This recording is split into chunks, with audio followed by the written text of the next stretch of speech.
All right, welcome to Hoops Tonight here at The Volume. Happy Wednesday, everybody. I hope all of you guys are having a great week so far. We are live on AMP, so if you're watching on YouTube or listening on the podcast feeds, don't forget that AMP is the very first place that you guys can get these shows. We are continuing our top 25 players of the last 25 years today with number 4, Steph Curry. It's going to be a fun one. And then I've got 2 mailbag questions as well in the show. You guys know the drill. Before we get started, subscribe to the Volume's YouTube channel so you don't miss any more of our videos. Follow me on Twitter at _JasonLT so you guys don't miss any show announcements. And if for whatever reason you miss one of these videos and you can't get back over to YouTube to finish, don't forget you can find them wherever you get your podcasts under Hoops Tonight. Also looking for more mailbag questions over the course of the rest of this week and potentially into the future, so drop those into the YouTube comments. I saw several people complaining in the last video that we've been doing the mailbag questions off the top, so I'm going to listen to you guys and swap it. We're going to move the player rankings piece to the front of the show, and then we'll do the mailbag questions at the end. Just so you guys know for future reference, our YouTube team works really hard to add chapters. So if I'm ever talking about something that you could care less about, just go to the chapters and you could probably find the topic that you're specifically interested in, especially when we get into the regular season and you guys know I'm hitting on like 6 or 7 different topics a day sometimes. That tool can be useful for you guys, so you'll find that, again, in the description. Our YouTube team works really hard on that. But for today, we'll start with Steph, and then we'll hit the mailbag questions at the very end. So, number 4, Steph Curry, his accolades: 4-time NBA champion, best player on 2 championship teams, best or second best player on 2 championship teams. That's kind of what I said about KD. I'm not going to give either of them credit or for being 1 or 2 on that team. I'm just going to keep it vague for both of them. 4-time first-team All-NBA, 9-time All-NBA overall, was the scoring champion in 2016 and 2021, led the league in steals in 2016, won back-to-back regular season MVPs in 2015 and 2016, and won the NBA Finals MVP in 2022. Now, to be clear, I credit Steph as a 2-time Finals MVP. I thought he deserved to win the award in 2015. That stretch there was a really bizarre stretch from NBA voters where they did this really weird thing where they kept like just hawking the box score and following narratives instead of looking at the obvious structure of the basketball team. Like Steph was getting blitzed on every single pick and roll out 30 feet from the basket, and the Warriors were playing 4-on-3 in the back end. And Andre Iguodala was getting wide open backdoor cut dunks out of the weak side corner and wide open threes out of the weak side corner. And everyone like looked at his points per game numbers, and then the fact that he held LeBron to below average efficiency, which was more a product of Kyrie and Kevin Love being out and the Warriors really loading up on him. There was really no legitimate case for Andre Iguodala to win the Finals MVP in 2015, except for people, especially in the media, buying into narratives and box scores and not really understanding what was happening on the basketball team. Steph Curry was by far the best player on the team. He was the engine that made everything work. That was the case from the first game of the season all the way through to the end of the NBA championship. Steph was the one who played super well in the pivotal Game 5 game at home in Golden State.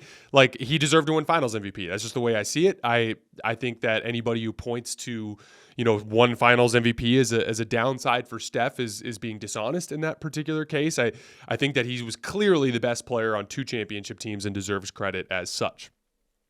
His claim to fame is that he was the best shooter ever. Now, to be clear, simply referring to Steph as the best shooter ever is a really big underrepresentation of what Steph can do as a basketball player. He was also a top 5 ball handler ever. He's a very gifted scorer. Remember, scoring to me is like an art. It's like a improvisational shot making thing, and like it's hard to explain, but like a good scorer has just a natural feel for how to generate baskets in the margins of basketball, like outside of your wide open stuff that comes in the flow of the offense. And Steph has always been very good at that. He's the very best off-ball player in NBA history. He's also an excellent passer. Remember when Mark Jackson had him on the ball for the most part, he averaged 9 assists per game in 2014 before Steve Kerr came in and moved him into a lot more off-ball situations. He's also a savage competitor. I think he's the best leader in the game right now. There's no drama with Steph. There's no highs and lows. He just keeps a good even keel throughout the season. He only cares about winning. doesn't give a shit about media or the way that he's talked about. That's why he invited Kevin Durant into that situation. I don't think many stars in NBA history would have done so. Steph just only cares about winning. And I think that speaks very highly to the type of leader that he is. But make no mistake, he is the greatest shooter to ever touch a basketball as well. So for fun, I put together 3 stats for you guys to demonstrate just how far ahead of the field Steph is as a shooter. So number 1, Steph has made 3.8 threes per game in his career. Nobody else in NBA history is over 3.2 points per game. So a significant gap there. He also, since the 2016 MVP season, is averaging 4.7 3-pointers made per game. Number 2, Steph has 4 seasons with at least 300 made threes. The rest of the players in NBA history combine for only 2. Last but not least, in the 2016 season, Steph made 223s off the dribble.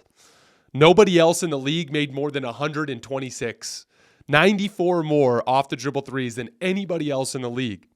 Among the other 18 players in the league who made at least 50 pull-up threes that season, not a single one of them managed to crack 40%, and Steph shot 44% on them. He basically invented high-volume pull-up three-point shooting. And since then, the league has been trying to catch up. And the crazy thing is, even though the league has been trying to catch up, Steph has still maintained his lead as the best pull-up jump shooter in the league.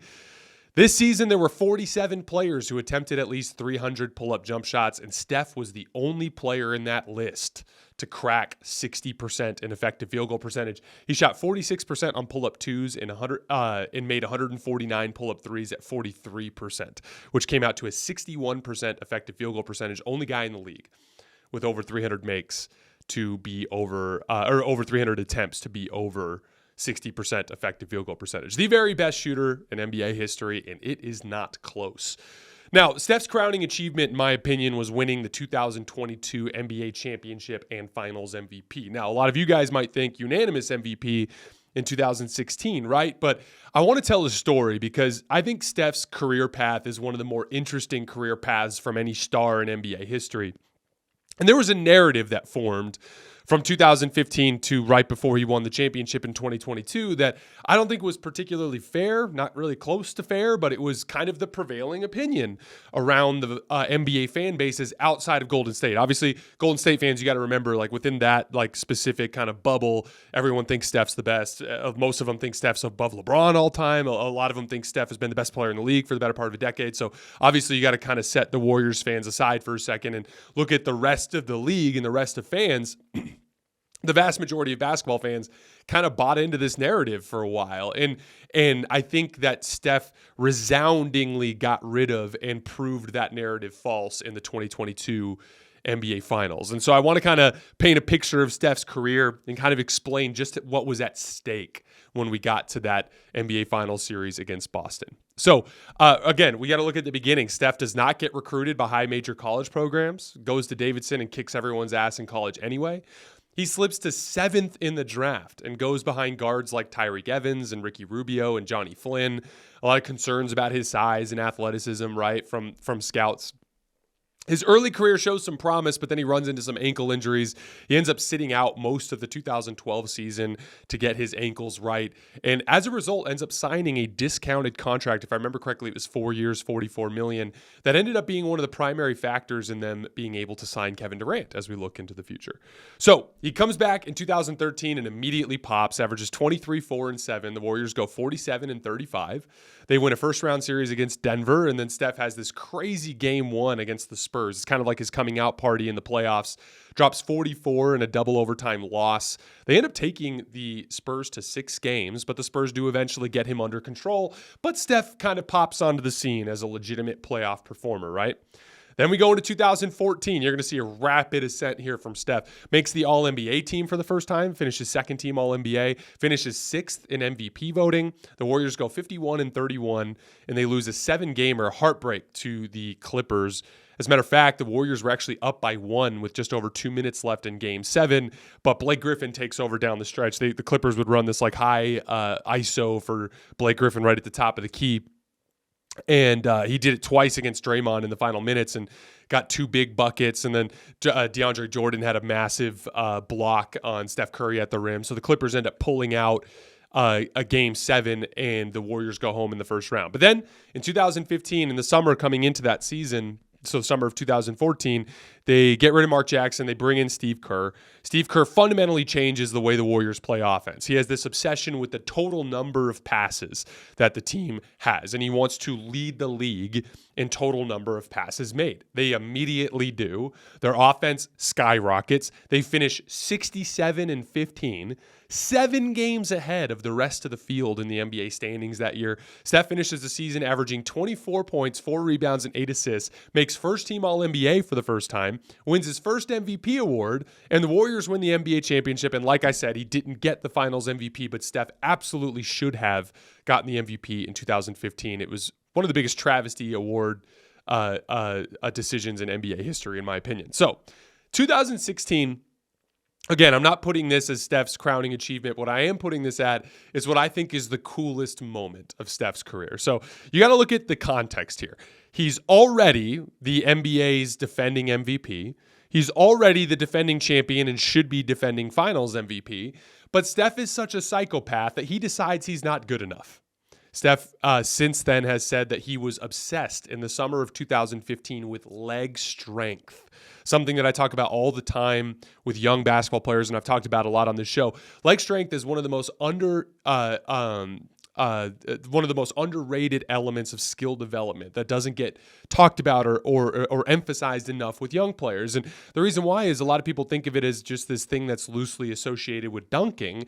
But like the reality is leg strength is the number one element in any sort of movement jump shooting. So again, if you think of your jump shot as like a machine, right? Like a muscle memory machine. If you're a really good jump shooter, you have crafted a form that you can replicate thousands and thousands and thousands of times. And as a result, like in any sort of static standstill environment, like most of the best shooters in the world shoot over 70% on standstill jump shots, right? And the very, very best will be up over 80, 90%. Like Steph's over 90% on standstill jump shots, but most of the top tier shooters in the world are over 80%, and the really, really good ones are up over 70%, right? Like that's your muscle memory, right? But then you get into a game and you're running up and down in transition, you're chasing guys around on defense, the game is physical, and so that kind of muscle memory gets disrupted. And that gets even further disrupted when you start taking movement shots, because now not only are you fatigued from the other elements of the game, but you're flying off of screens or you're making a move off of the dribble to get into a dribble combination, footwork, whatever it is, to get to a pull-up 3, right? Or a pull-up jump shot, right? So in those situations, all of the movement that precedes the shot, your leg strength is what allows you to stop on a dime wherever you're at and get the appropriate amount of lift so that you can go to your muscle memory that you practice so much in standstill situations. That's how you get to your release, right? And obviously you practice that leg strength outside of the weight room on the court when you're practicing those dribble jump shots and movement jump shots as well. But essentially your leg strength is what allows you to get into that shot off of any sort of movement or in any sort of fatigue situation. And Steph was obsessed with leg strength in the summer of 2015. And so he goes up a massive level, raises his scoring average by 6.3 points per game, makes 116 more threes than he did in 2015, including 69 more pull-up threes, averages a career-high 5.4 rebounds per game, leads the league in steals. So, like, imagine how insane of a competitor you'd have to be to literally be sitting on top of the basketball world, reigning MVP, should be reigning NBA Finals MVP, defending champion, and you're like, I'm not close to as good as I want to be. I'm going to get way better. He literally finished 4th in most improved player voting in 2016. I think it's one of the coolest stories from Steph Curry's career because it demonstrates that he's a legitimate psychopath competitor.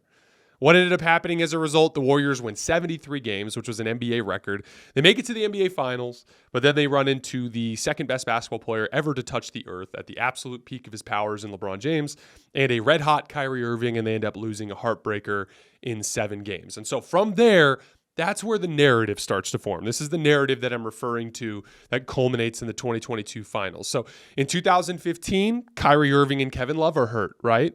And so the Cavs still take them to 6 with guys like Timofey Mozgov and Matthew Dellavedova and James Jones getting significant minutes in that series. And so, everyone's like, okay, like maybe there's some luck at play there. Then in 2016, Kyrie Irving and Kevin Love are healthy and the Cavs win. And so the narrative starts to form, right? Steph got lucky, didn't even win finals MVP, right? People start to undercut Steph as a player. Then we go into 2017, and Steph's, again, we talked about Steph's leadership earlier, but like Steph's leadership and him not giving a shit about the narrative and him not giving a shit about what people outside of the Warriors organization thinks, he just cares about winning basketball games. So he invites and takes good care of KD in his transition coming into Golden State, right?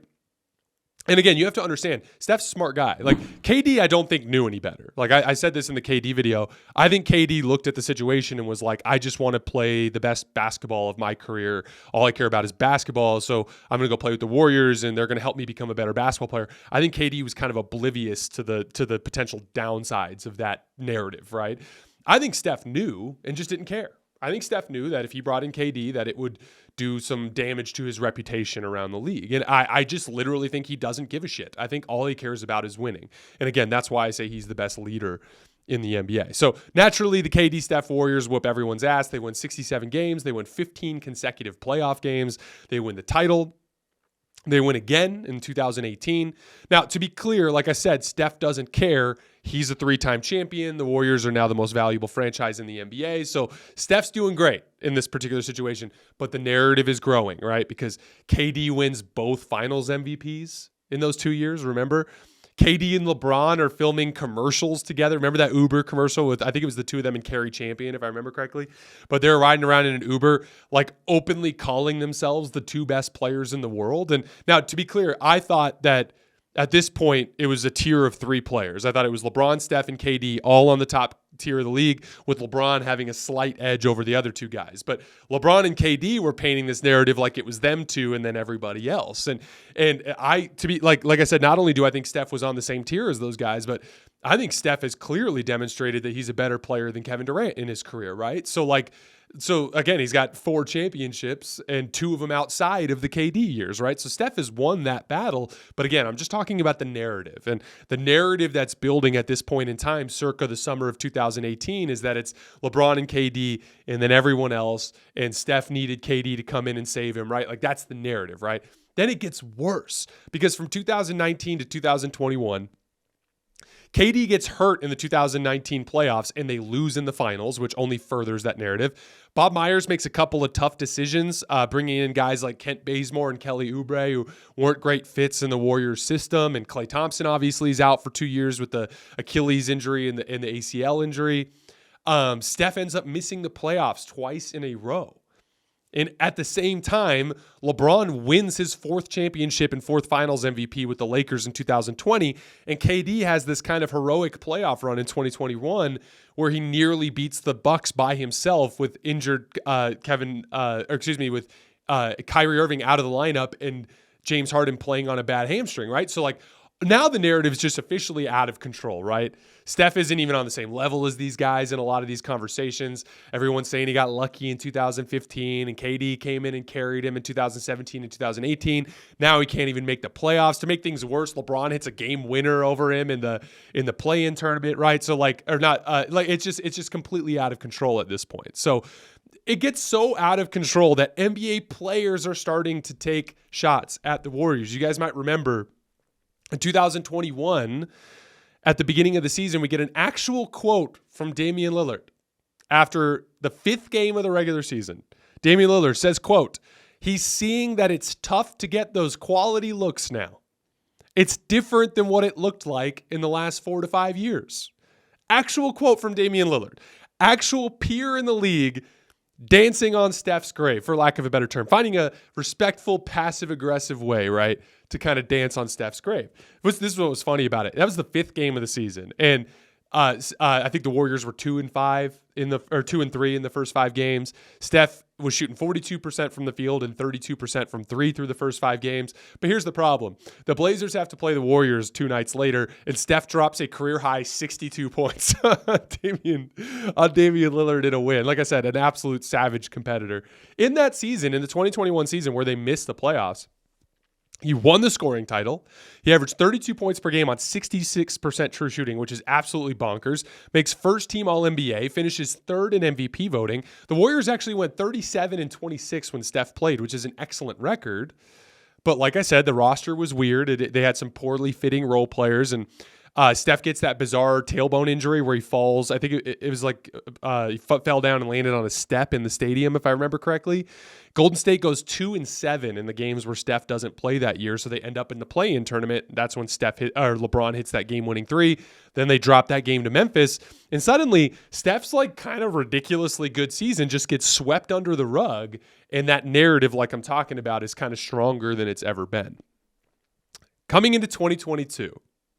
Bob Myers makes a couple of really smart adjustments to the roster. He brings in, gets rid of Kelly Oubre and Kent Bazemore, brings in really smart ball movers that are like good players that fit in the Warriors system, and Nemanja Bjelica, Otto Porter, and Gary Payton. They come out the gates red hot. They win 18 of their first 20 games.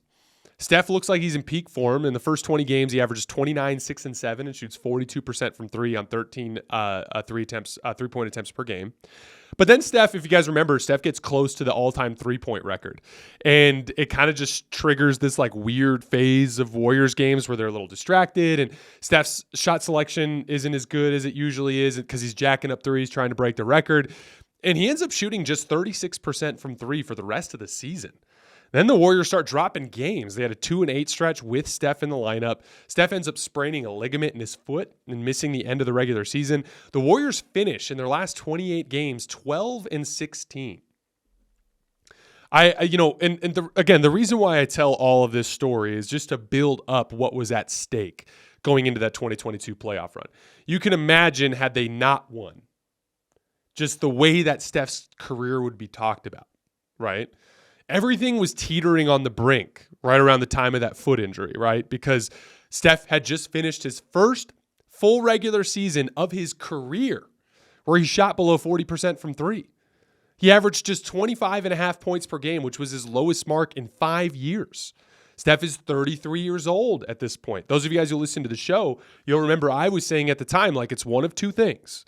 It's either just a really weird, bizarre, extended slump, or this is the beginning of Steph's decline. And I said, we're going to find out in the playoffs. And boy, did we find out. Because now every championship team catches a break, right? And the break that this particular championship team got was the Denver Nuggets, right, in the first round. Because Jamal Murray and Michael Porter Jr. are out. So Denver just doesn't have the talent. So Steph gets to work his way back in. Because Steph didn't play at all in the regular season after the foot injury. He came off the bench in the first 4 games of the Nuggets series and got to kind of work his way back against a limited Nuggets team, right? Which was super important for the Warriors because it just kind of gave him essentially like a mini little training camp in the playoffs to get ready for the rest of the playoff run. But most importantly, Steph got out of his slump. He averaged 28 points per game in that series and shot over 40% from three, which were big indicators of what we expect from Steph when he's at his absolute peak. Then we go into the Memphis series. Game 4, they're up 2-1. Steph scores 18 points in the fourth quarter to go up 3-1. Not Steph's last great Game 4 in that playoff run either. We'll get to that in a second. They close them out in 6. They beat Dallas in 5. That was the only time I was stupid enough to pick against the Warriors in that playoff run. I thought Luka was going to have some success against Golden State's lack of perimeter size, just hunting matchups the way he did against Phoenix. But Wiggins just did an unbelievable job on him, and Luka put up numbers in that series, but he never really had control of the series. Warriors put together a really good team effort. They had 6 players in that series, average double figures, and they advanced to the NBA Finals. So the Boston series was interesting because Golden State was a slight favorite going in Vegas. I think they were right around a -150 favorite. I actually picked Golden State to win in 7, but if you guys remember what I said before the series, it was going to be tough. And the reason why I picked it to go long was because I said Boston had the most talented roster in the NBA. They had demonstrated in the first 3 rounds of the playoffs that they were inexperienced. Basketball IQ is a shortcoming. They had really bad transition defense. They struggled with decision-making from their stars. But in terms of sheer talent, they were the most talented roster in the league, still are to this day. And in addition to that, I thought they had the best half-court defense that I've seen in this last 5 to 10 year era, right? They were outstanding half-court defense. And they jumped Golden State to start that series. They had that crazy fourth quarter in game 1. Then they win game 3 at home, and they're up 2-1 with an opportunity at home to go up 3-1. That's when Steph in game 4 goes crazy. So Boston jumps out to an 11-4 lead. The crowd's going crazy. Steph scores 43 points. I was going back to watch the game today. He hit 5 pull-up threes off the dribble in that game. Just go watch every bucket Steph made in game 4 of this Boston series. The sheer degree of difficulty was off the charts on almost every single shot he made in this game. It was one of the most incredible shot-making performances in NBA history. He hits 2 massive shots at the end of the fourth quarter, drives around Robert Williams for a big floater to put him up 3, and then hits the dagger over Derek White on the right wing, a little jab step 3 to put him up by 6, and they steal game 4. And then they go home and win. Again, you got to think, if they lose that game, they're down 3-1. Boston probably wins the series if Steph doesn't do that in game 4. Instead, they go home and they win to go up 3-2. And then Steph pours in another 34 in game 6, and the Warriors win the NBA championship. Steph finally gets the finals MVP he deserved a long time ago. And now the narrative looks stupid. Because again, as we look back, everything hinged on that stupid narrative. Everything hinged that Steph was not at the same level as these guys at the top of the league. That he needed injury luck to win in 2015. That he couldn't beat LeBron when he was healthy with his whole team, that he needed KD to come in and win a championship. Oh, look, KD got hurt and they lost in the finals. Oh, look, they missed the playoffs twice after KD left. The narrative it hinged on this idea that Steph wasn't very good and that he wasn't capable of doing something like beating a more talented team, as the sole offensive engine on a basketball team on the way to an NBA championship. He totally crumpled up and threw that entire narrative in the dumpster. And most importantly, now it kind of paints everything else in a different light. Now, as you look back, you don't look at it as Steph getting carried along the way. Now you look at it and you have to acknowledge the consistent greatness from Steph from 2015 through to this year. And I told you guys in that playoff run that I was rooting for Steph. And that was the reason why, because you know how it is. I hate the narratives personally because I'm a big basketball fan. And so you guys know I'm a huge LeBron James fan. And there's this narrative push with LeBron to try to make him the GOAT. I literally saw Rich Paul go on a podcast the other day and say that he's the GOAT because he dealt with media pressure. And I'm like, can we make a basketball case for anything anymore? Can we just be you guys heard, my GOAT case for LeBron was longevity and variety, all the different ways that he led different teams to success along the way. And it's people can't just talk basketball anymore. It can't just be Steph was a bona fide superstar, top tier superstar. And yeah, Kevin Durant coming in as another bona fide top tier superstar helped them win 2 championships. But that doesn't make Steph not a superstar. That doesn't mean Steph's not as good as KD or not as good as LeBron. He was very much on the same level as those guys. The narratives took away from the basketball that was taking place. And again, in that 2021 season, they missed the playoffs. And Steph was easily the best regular season player that year, in my opinion. Do you remember the springtime? Do you guys remember the springtime in 2021? Steph was must-see television. I still remember to this day driving from a ski trip from Breckenridge back into Denver in a blizzard, watching on my phone as Steph Curry was lighting somebody on fire in a random regular season game, going crazy in the second. I don't even remember who they were playing because there were literally dozens of games like this in that spring. What bothered me is and again, this is where it gets to, we talk about the benefit of the doubt and why I hate minimizing championships. Why do I hate minimizing championships? Because in 2015, Steph Curry won an NBA championship. His team was 7 games better than everybody in the regular season. He won regular season MVP. Did they catch a break in the NBA Finals? Sure. But every championship team catches a break. Like I said, he hoisted the damn trophy. That should have stamped him for the rest of his career as a proven bona fide superstar. That should have colored everything else that we saw from Steph for the rest of his career. But instead, because of the narrative-based culture outside of the Warriors fan base Everybody wanted to undercut everything Steph was doing. Like I said, even Dame Lillard was stepping up and taking shots at his expense. And so what I loved about that 2022 championship is it just recolored and redefined everything from Steph's career. Now there's these bookends, right?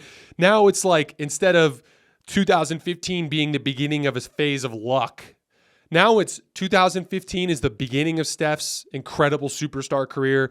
In 2022 is potentially, we'll see, Steph has an opportunity again in the future to win, but 2022 is like that crowning achievement that just solidifies and proves that everything that took place over that 8-year span was at the same level as everybody else that was at the top of the league. Now I think Steph is firmly the second best player of this era. And when I say era, I mean just like this particular era, not the since 1998, like this list, but in this particular era. I think he's firmly the 5th best perimeter player of all time. I moved him past Larry Bird after that 2022 championship. And as we go back over the last 25 years, I think he's the 4th best player in the post-MJ era to ever touch a basketball court. So I like, and you know what's great is remember that slump that we were talking about? Well, not only did he prove it wrong in the playoffs by shooting 40% from three, but in this regular season this past year, 29, 6-6 on 66% true shooting and 43% from three on high volume. Same old dominant Steph. Now, all this other stuff went wrong for the Warriors, and we'll get into it because we've talked about that at length on this show. But like, it just feels good. It feels good as a fan of the game and as a fan of Steph. Like I'd say LeBron's my favorite player. Steph is my second favorite player in the league. I love his demeanor. His demeanor is what won me over. Just everything that makes him the type of basketball player that he is up here is what won me over with Steph. And I've become one of his biggest fans. And it was really cool to see that crowning achievement kind of change the way that he's perceived around the league. And now everyone's a Steph fan. And now everyone's on board with it, right? Biggest what if. What if KD had not come to the Warriors in 2016? Like I said before, I admire the hell out of Steph for bringing KD in 2016, but it definitely hurt his perception around the league. I think he knew it would, and I just think he didn't care. But let's pretend, for the sake of this what if Steph doesn't get KD in 2016? I think he probably still gets a title anyway, somewhere in the 2017 to 2019 range. Like, I think LeBron probably gets another one in there, and Steph probably gets another one in there, right? But here's the thing. Does Steph with 3 titles but no KD, does that guy get more respect around the basketball world? I think so. And so that's the thing. Like we talked about, the KD thing kind of was used against Steph in a lot of ways. Like, it's crazy for both players. Like, that's 2 NBA championships, like legitimate Larry O'Brien trophies. And for both players, for both KD and Steph, those 2 championships are viewed as incredibly low-level accomplishments by most people. Again, outside of the Warriors fan base. Like, people just don't care. And so had he gotten one without KD in the middle there, you look back at a 3 championship career where he's clearly the best player on all 3 teams. I think probably he avoids some of the narrative struggle that he dealt with. But again, Steph doesn't give a shit. All he cares about is winning. He wanted KD. He got KD. And as a result, he's got 4 NBA championships, which not many people in NBA history do. All right, let's move on to our mailbag questions. So I've got 2 of them for you today. First one from James. Hi, Jason. In a previous video, you mentioned you don't believe in hypotheticals and are more interested in evaluating players on what exactly happened. Why then is there a section with each player that focuses on their what if? So to be clear, the what if section is just for fun. We are in the middle of the NBA offseason. Like, I was looking at the calendar this morning. I think the first preseason game is a month from today, October 5th. Which, good news for you guys. I talked about doing 15 season previews. That was going to cut off 15 teams, but I'm actually going to push it to 4 weeks, and we're going to do 20 season previews. So I'm going to do full season previews for 20 NBA teams starting next Monday. But like, we just have a lot of time to kill over the course of the summer. This has been probably the most boring NBA offseason that I can remember. There's just been literally nothing that's happened. And so, we're just finding ways to kill time. And so I'll talk about a what if at the end of something like this in a brief context just for fun. But when I really try to think about where I rank these guys, I'm not going to factor that in. Like, that's why I spent, 30 seconds on Steph's what if and a lot more time on everything else. It's again, I don't think it matters when I'm ranking players, or I don't think it should for other people, but obviously for fun, I'll do it in a situation like this. All right, one more mailbag question. After LeBron retires, will you have a new favorite NBA player? If yes, who will it be and why? So, after LeBron retires, I will have favorite players, but nothing like LeBron. Obviously, as you guys know, I became a fan of LeBron when I was basically a kid. So, for me, like that there's like a weird childhood sentimentality thing that's going on there, right? And so I'll never be as much of a fan of a player as I was of LeBron. It's just not possible because I'm not a kid anymore. I'm a grown ass man, and it's just that's not going to happen anymore. But I do. It's funny. I have such a love for the game of basketball that I kind of find things that I love in every player. Like even as I look back at players that I dislike for various reasons, right? Like not a huge fan of James Harden, right? But like I literally am obsessed with his footwork on his step back three, and I copy it all the time, right? I literally stole my step back three from James Harden. When I look at like Joel Embiid, who drives me crazy, like his outrageous confidence and bravado on the court, I really like his footwork out of the post. I find extremely impressive. Like I find things that I like in players, even that I was watching highlights of Trae Young the other day on Twitter, just playing pickup basketball over the summer, and he hit this ridiculous like left to right cross into a hard forward step, back into a right to left snatch back dribble into a pull up three, and just buckled his defender. And I was like, oh my God, that's one of the nastiest moves I've ever seen. And it's like, that's the thing is like, I don't like Trae Young particularly as a player for various reasons, but like as a basketball fan, how can you not like some of the things that these guys do? Right. So I kind of like everybody for various reasons, but if I had to, just for fun, I put together a list, my top 5 players under the age of 30 in no particular order, just as a fan, guys that I really like. Nikola Jokic is on there. I think it's just so unbelievably impressive to be a dominant number one in the league with a league this talented. Like we are in a league, remember our top 14, we've got Steph, Giannis, Kevin Durant, Joel Embiid, Anthony Davis, Jason Tatum, LeBron James, Jimmy Butler, Luka Doncic, Kawhi Leonard, Devin Booker, Shai Gilgeous-Alexander, Damian Lillard. Like our league is freaking stacked. And Jokic is like a clear number one. I think that is super, super cool. I've talked a lot about it on the show, but his footwork is something that has always been super impressive to me. His touch, I don't think people realize how hard you have to work to be able to make push shots and floaters and hooks at damn near 70%. So Jokic, I've been a huge fan of. Shai Gilgeous-Alexander is one of my favorite young players. The old school approach to offense, that like hard downhill pressure on the rim mixed in with short range pull-up shooting, just reminds me of a lot of vintage guards. Anthony Edwards, same thing, outrageous confidence. The just like kind of vintage throwback 2-guard thing he's got going on. He missed a turnaround fadeaway against Lithuania in the first half the other day, where he did the D Wade like half spin and then come back and just buckled the dude, and he missed it. He shot it long on the back rim. And I was just like, God, I love this kid. I just have this feeling like Anthony Edwards in his mid to late 20s is going to be potentially the best player in the league and be just an incredible watch. So Anthony Edwards is up there for me. Love his confidence. Luka Doncic at 4. And again, no particular order, but Luka Doncic is the 4th guy. Luka, I think is, again, and he's actually a good example of a guy who I love hate, right? Because like his play style drives me crazy sometimes, and he could be a whiner. But I am obsessed with Luka Doncic's like the ability he has to sell his moves, because he's not fast, and he is big and strong. That's obviously his physical trait that he dominates games with, but he sells every single move with every part of his body. As a matter of fact, like if you were a young ball handler, regardless of your athleticism, the guy that I would watch in terms of body language when he's making his moves is Luka.